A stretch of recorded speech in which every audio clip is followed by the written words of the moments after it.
दोस्तों, आज हम आपके लिए लेकर आए हैं एक बहुत ही पुरानी और गहरी सीख देने वाली लोक कथा।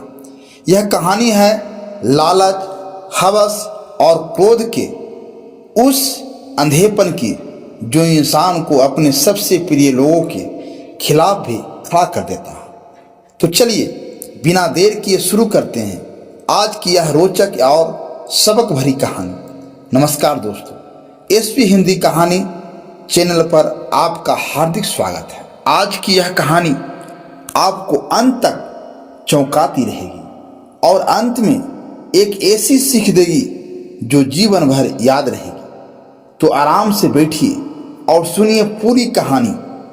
चाहे कितने ही संगे हो, इन 3 लोगों पर कभी विश्वास नहीं करना चाहिए। एक समय की बात है, मध्य देश में एक बहुत ही सुंदर नगर था।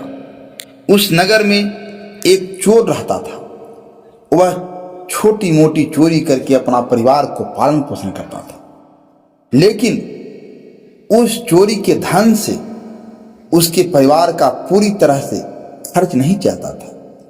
एक दिन उसने सोचा कि पाप तो पाप होता है, चाहे छोटा हो या बड़ा। मैं चाहे छोटी चोरी करूं या बड़ी, रहूंगा तो चोर। पकड़े जाने पर दंड तो मुझे उतना ही मिलेगा, तो क्यों ना मैं बड़ी चोरी करूं। ऐसा निश्चय करके उसने उस नगर के राजा के खजाने को लूटने की योजना बनाई। रात होने पर वह राजमहल में घुस गया और किसी तरह जहां राजा का खजाना था वहां पहुंच गया। वहां पहुंचकर उसने देखा कि खजाने पर कई सैनिक पहरा दे रहे थे। सख्त पहरा देखकर चोर को लगा कि उनकी आंखें में धूल झोंकना बहुत कठिन काम है और सोचने लगा कि यह तो 6-7 काल पहरा दे रहा है। अगर मैंने चोरी करने की कोशिश की तो जीवित नहीं बचेगा। यह सोचकर चोर उल्टे पांव लौट पड़ा और लौटते समय उसने सोचा कि खाली हाथ लौटने से तो अच्छा है कि कुछ न कुछ तो यहाँ से ले ही चलूं। मेरा यहाँ आना व्यर्थ नहीं होना चाहिए। चोर के दिमाग में विचार आया कि राजा के शयन कक्ष में जाना चाहिए जहाँ राजा सोता है, और शायद इस समय राजा अपने कपड़े उतार कर सो गया होगा। मैं राजा के राज वस्त्र चुरा कर ले आऊंगा और उन्हें पहनकर आसानी से धन चुरा कर यहां से निकल जाऊंगा। पहरेदार को लगेगा कि मैं राजा हूं, इसलिए वे मेरे रास्ते में नहीं आएंगे और मेरा काम आसान हो जाएगा। ऐसा निश्चय करके चोर राजा के शयन कक्ष के पास पहुंच गया और उसने धीरे से पर्दा हटाकर देखा तो अंदर का नजारा देखकर आश्चर्यचकित रह गया। उसने देखा कि राजा अपने पलंग पर गहरी नींद में सो रहे हैं और उनकी रानी अर्धनग्न अवस्था में पलंग पर बैठी हुई है। रानी को जगाता हुआ देखकर चोर के हाथ पैर फूल गए और वह एक तरफ दीवार से सटकर खड़ा हो गया और रानी के सो जाने का इंतजार करने लगा। थोड़ी देर बाद फिर उसने पर्दा हटाकर देखा कि रानी सोई है या नहीं, क्योंकि रानी सो जाए तो राजा के वस्त्र चुराए जाए। चोर ने देखा कि रानी अभी भी उसी तरह बैठी हुई थी। यह देखकर चोर वहां रखी हुई टेबल पर बैठने लगा। जैसे वह टेबल पर बैठा तो उस पर रखी हुई पानी की गिलास नीचे गिर गई। उस आवाज को सुनकर राजा की नींद तो नहीं खुली, परंतु रानी तलवार लेकर बाहर आ गई और तलवार चोर की गर्दन पर रख दी और बोली, कौन है तुम और यहां किस लिए आया है? सच सच बता, वरना तेरा सिर धड़ से अलग कर दूंगा। चोर डर के मारे पसीने से लथपथ हो गया और हाथ जोड़कर गिड़गिड़ाता हुआ बोला, रानी साहिबा, मेरी जान बख्श दो। मैं एक गरीब चोर हूं और चोरी करने के उद्देश्य से ही यहां आया हूं। छोटी मोटी चोरी करके अपने परिवार का पालन पोषण करता हूं। आप मुझे मार दोगी तो मेरे बच्चे अनाथ हो जाएंगे। मैं वचन देता हूं कि इस बार मुझे छोड़ दो। मैं कभी दोबारा राजमहल की तरफ मुड़कर नहीं देखूंगा। मेरे छोटे छोटे बच्चों पर रहम करो। रानी को उस पर दया आई और उसने कहा, सुनो, मैं तुम्हें एक शर्त पर छोड़ सकती हूं। मैं इस समय काम से पीड़ित हूं। यदि तुम मेरे साथ समागम करोगे तो मैं तुम्हें यहां से जाने दूंगी, वरना एक ही झटके में तुम्हारा सिर काट दूंगी। रानी की यह अनोखी शर्त सुनकर चोर और भी ज्यादा घबरा गया और कहने लगा, रानी साहिबा, यह आप क्या कह रहे हो? मैं तो एक चोर हूं और आप इतने बड़े राज की महारानी। मेरी क्या औकात है जो मैं आपके साथ ऐसा करूं? मेरे लिए तो यह सोचना भी बहुत बड़ा पाप है। रानी ने कहा, मैं कुछ नहीं सुनना चाहती। अगर तुम्हें अपनी जान प्यारी है तो मैं जैसा कहती हूं वैसा ही करो, वरना मरने के लिए तैयार हो जाओ। रानी का ऐसा प्रस्ताव सुनकर चोर की जान हलक में अटक गई और सोचने लगा, आज मैं बहुत बड़ी मुसीबत में फंस गया।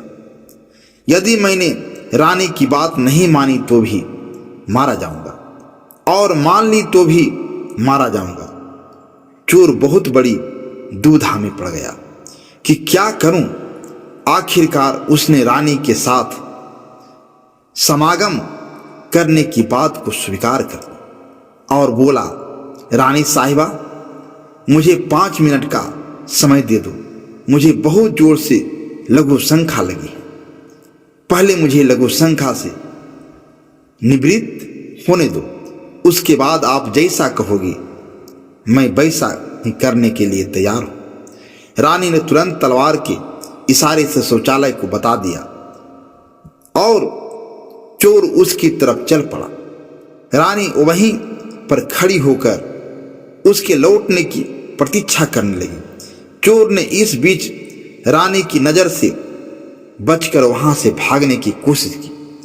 भागते भागते जब वह द्वार पर पहुंचा तो द्वार पर जो सैनिक था उसने उसे पकड़ लिया और उससे पूछताछ की। चोर डरा हुआ था। उसने सैनिक को सच सच बता दिया कि वह एक चोर है और राजमहल में चोरी करने आया था। लेकिन रानी ने उसे पकड़ लिया और छोड़ने के बदले एक शर्त रखी थी कि वह उसके साथ समागम करे। इसलिए मैं लघु शंका का बहाना बनाकर वहां से भाग आया। इस तरह से चोर गिड़गिड़ाकर सैनिक से उसे छोड़ने का आग्रह करने लगा। सैनिक ने कहा, देख भाई, मैं तुझे एक शर्त पर जाने दे सकता हूं और शर्त यह है कि तुम्हें पुनः रानी के पास लौटकर जाना होगा और रानी से कहना होगा कि मैं तुम्हारे साथ समागम करने के लिए तैयार हूं, किंतु उससे पहले तुम्हें अपने हाथ से राजा को मारना होगा। सैनिक यह शर्त और भी ज्यादा कठिन थी। चोर ने सोचा कि वैसे तो प्राण बच भी सकते थे, परंतु अब नहीं बचेंगे। अगर रानी से यह बात कही तो रानी मेरा सिर काट देगी। अब चोर को चारों तरफ मौत ही मौत दिखाई दे रही थी। मजबूर होकर चोर वापस रानी के पास गया और बोला, रानी साहिबा, मैं आपके साथ संबंध तो बना लूंगा, लेकिन मुझे एक बात का डर है कि उस समय राजा साहब जागे तो न आप बचेंगे और न मैं। राजा साहब हम दोनों को मार डालेंगे। इसलिए आपको एक काम करना होगा। आप अपने हाथ से राजा का सिर काट दीजिए फिर हम निडर हो जाएंगे। अगर आप इतना कर सके तो मुझे आपकी शर्त मंजूर है, वरना मैं आपके हाथों मरना उचित समझूंगा। आप मुझे मार दीजिए। काम के वशीभूत रानी जोर से कहने लगी, ठहरो, यह कौन सी बड़ी बात है। मैं अभी राजा साहब को मौत के घाट उतार देती हूँ। इतना कहकर रानी ने दोनों हाथों से तलवार पकड़ी और सोए हुए अपने पति का सिर काट दिया। जब रानी ने राजा का सिर काट दिया तो सारा कमरा खून से लथपथ हो गया और राजा के खून से रानी भी भीग गई। यह भयानक दृश्य देखकर रानी बेहोश होकर गिर पड़ी और उसी समय चोर वहां से फरार हो गया। सुबह राजमहल में शोर मच गया कि कोई राजा साहब को मार दिया, मगर राजा को मारने वाला का कोई पता नहीं चल पा रहा था। सब लोग बड़े आश्चर्य में थे कि राजा को सोते हुए किसी ने मार डाला। इधर रानी भी दहाड़ मार मार कर रो रही थी।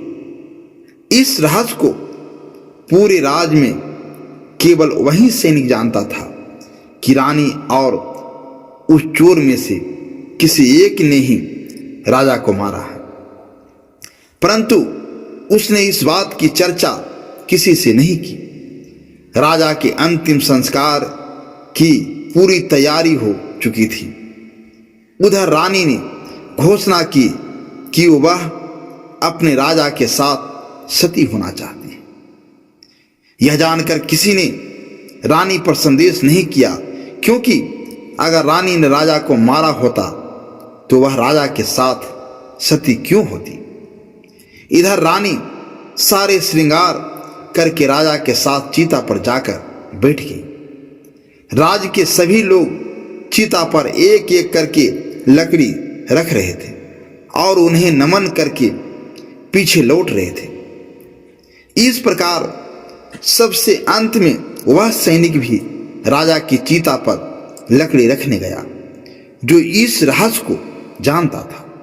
उसने धीरे से रानी के कान में कहा, महारानी, आप तो सती हो जाएगी, लेकिन मुझे इतना तो बता दीजिए कि राजा को आपने मारा था या उस चोर ने। यह सुनकर रानी चौंक पड़ी। वह समझ गई कि इसका मतलब इस भेद को यह सैनिक भी जानता है। रानी ने कहा, सुनो, राजा को न तो मैंने मारा है न उस चोर ने। अगर तुम्हें यह जानना है कि राजा को किसने मारा है तो तुम नगर से बाहर उत्तर दिशा में जो जंगल है उसमें चले जाओ। वहां एक कुटिया में एक बुढ़िया रहती है, वह तुम्हें इस रहस्य को जरूर बता देगी। सैनिक को यह रहस्य जानना था, इसलिए वह अगले ही दिन रानी के बताए अनुसार जंगल में चला गया। जंगल में पहुंचने पर उसे वह कुटिया दिखाई दी जिसमें वह बुढ़िया रहती थी। सैनिक उस बुढ़िया के पैर पकड़कर बोला, माँ जी, मैं एक रहस्य जानने के लिए आपके पास आया हूं। राजा साहब की हत्या किसने की, मुझे बताइए। तब बुढ़िया माँ कहती हैं, बेटा, अगर तुझे यह रहस्य जानना है तो तुझे एक काम करना होगा। मेरी कुटिया के बाहर एक बकरा बंधा हुआ है, तू अपनी तलवार से उसका सिर काट दे और सिर काटते ही बकरे की दाढ़ वहीं गिर जाएगी और उसका सिर हवा में उड़ने लगेगा। तब तुम उस बकरे के सिर के कान पकड़कर लटक जाना। वह बकरे का सिर तुझे जिस जगह पर ले जाएगा वहां पहुंचकर तुझे तेरे सवाल का जवाब मिल जाएगा कि राजा को किसने मारा है। अब सैनिक ने वैसा ही किया। कुटिया के बाहर जो बकरा बंधा हुआ था, सैनिक ने उस बकरे का सिर काट दिया। सिर कटते ही वह हवा में उड़ने लगा। उसने झपटकर बकरे के दोनों कान पकड़ लिए। वह सिर उड़ता हुआ उसे उस भयंकर वन के बीचों बीच ले गया। उस जंगल पर एक गुफा बनी हुई थी। उस गुफा के द्वार पर जाकर वह सिर नीचे उतर गया। सैनिक सोचने लगा कि इस जंगल में ना तो कोई मनुष्य दिखाई दे रहा है, यहाँ भला कौन मुझे राजा की मौत का रहस्य बताएगा। वह गुफा के द्वार पर खड़ा यही सोच रहा था और वह गुफा एक राक्षस की थी, जिसमें वह राक्षस और उसकी एक बेटी रहते थे। अब शाम हो गई थी और वह राक्षस अपने भोजन के लिए बाहर गया हुआ था। गुफा के अंदर उसकी बेटी मौजूद थी। इधर जब राक्षस कन्या को किसी मनुष्य की गंध मालूम पड़ी तो वह द्वार पर निकल कर आई। उसने देखा कि एक हट्ठा कट्ठा नौजवान गुफा के द्वार पर खड़ा है। राक्षस कन्या ने सोचा कि अगर मैंने इसे खा लिया तो मेरे एक समय की भूख मिट जाएगी और अगर मैंने इसे जिंदा रखा तो यह नौजवान मेरे बहुत काम आएगा। राक्षस कन्या ने तुरंत एक सुंदर लड़की का रूप बनाया और उसके सम्मुख पहुंच गई। इतनी सुंदर स्त्री उसने आज तक पहले कभी नहीं देखी थी। वह सैनिक उसे देखते ही उस पर मोहित हो गया। लड़की भी उसे अपनाने के लिए आई थी, इसलिए उसे अपनी गुफा में बुलाकर ले गई और उसके साथ खूब मस्ती की। राक्षस के आने का समय हुआ तो लड़की ने उसे मक्खी बनाकर दीवार पर चिपका दिया। राक्षस आया और उसने लड़की से पूछा, बेटी, मुझे किसी मनुष्य की गंध मालूम पड़ रही है। मुझे लगता है कि कोई आदमी हमारी गुफा में घुस आया। तब बेटी बहाना बनाती हुई बोली, पिताजी, कैसी बात कर रहे हैं? हमारे होते हुए कौन मनुष्य यहाँ आने की हिम्मत करेगा? मैं तो उसे कच्चा चबा जाऊंगी। इस तरह उसने राक्षस को गुमराह कर दिया। अब वह राक्षस कन्या रोज उसे रात होने पर पुरुष बना देती थी और दिन में उसे मक्खी बनाकर दीवार पर चिपका देती थी। इस प्रकार सैनिक को राक्षस की गुफा में रहते रहते काफी दिन बीत चुके थे। अब उसे अपनी पत्नी और बच्चों की याद आने लगी, परंतु वह राक्षस कन्या के चुंगल से नहीं निकल पा रहा था। एक दिन उसे मौका मिल गया और वह किसी तरह रात में वहां से भाग निकला। भागते भागते कई दिनों के बाद वह अपने नगर पहुंच गया। अपने घर पहुंचकर उसे बहुत खुशी हुई। अपने बच्चों से मिलकर बहुत प्रसन्न हुआ। वह सोचने लगा, अच्छा हुआ जो मैं वहां से चला आया। ना जाने कब तक वह मुझे मक्खी बनाकर वहां रखती। इस तरह उस सैनिक की अपने घर पर रहते हुए काफी दिन बीत गए। एक दिन उसे फिर उस लड़की की याद आई। अब तो दिन रात वह उसके ख्यालों में खोया रहता। उसकी सुंदरता को याद कर उससे मिलने की इच्छा करता। उसके बिना न खाना अच्छा लगता न पानी। हर समय यही सोचता था कि उससे किस तरह मिलन होगा। सैनिक उस राक्षस कन्या से मिलने के लिए तड़पने लगा और उसने फिर से उसके पास जाने का निश्चय किया। उसने सोचा, पिछली बार तो मुझे उस बुढ़िया ने पहुंचा दिया था, लेकिन अब मैं वहां से भाग कर आया हूं, इसलिए मुझे रास्ता का भी ज्ञान नहीं है। क्यों ना मैं एक बार फिर उस बुढ़िया की सहायता ले लूं। ऐसा सोचकर वह उस बुढ़िया की कुटिया पर पहुंच गया और हाथ जोड़कर बोला, हे माता, एक बार मुझे फिर से उसी स्थान पर भेज दो जहां पर मुझे पहले भेजा था। अब वह सैनिक राजा की हत्या का रहस्य भूल चुका था। वह राक्षस कन्या से मिलने की बेचैनी उसके अंदर बढ़ती जा रही थी। वह बुढ़िया समझ गई कि यह काम के वशीभूत है। उस बुढ़िया ने कहा, बेटा, पहले तो मेरे पास एक बकरा था जिसके कान पकड़कर तुम वहां चले गए थे। अब तो वह भी नहीं है। अब मैं तुम्हें कैसे पहुंचाऊं? तब सैनिक ने कहा, हे माता, मैं जीवन भर आपका गुलाम रहूंगा। एक बार उस लड़की से मुझे मिला दो। बुढ़िया ने कहा, बेटा, मैं तुम्हें मिला तो दूंगी, पर इसके लिए तुझे अपने बेटे को मेरे पास लाना होगा। सैनिक बोला, यह कौन सी बड़ी बात है? इतना कहकर सैनिक अपने बेटे को बुलाकर ले आया। बुढ़िया ने कहा, बेटा, जिस तरह तुमने बकरे को सिर काटा था, उसी तरह तुम अपने बेटे का सिर भी काट देना। फिर उसी तरह इसका सिर भी हवा में उड़ने लगे। तुम इसका सिर पकड़ लेना और यह तुम्हें उसी स्थान पर पहुंचा देगा। काम के वशीभूत वह सैनिक अपने बेटे का सिर काटने के लिए तैयार हो गया। जैसे ही उसने तलवार लेकर बेटे का सिर काटना चाहा, तब उस बुढ़िया ने उसका हाथ पकड़ लिया और कहने लगी, ठहरो, यही तुम्हारे प्रश्न का जवाब है। चाहे कितने ही संगे हो, इन 3 लोगों पर कभी भी विश्वास नहीं करना चाहिए। पहला, राजा को न चोर ने मारा था और न रानी ने। राजा को हवस ने मारा था। जिस तरह काम वासना में अंधा होकर तुम अपने बेटे को मारने के लिए तैयार हो गए, इसी हवस के वशीभूत होकर मनुष्य अंधा हो जाता है और गलत से गलत काम भी कर जाता है।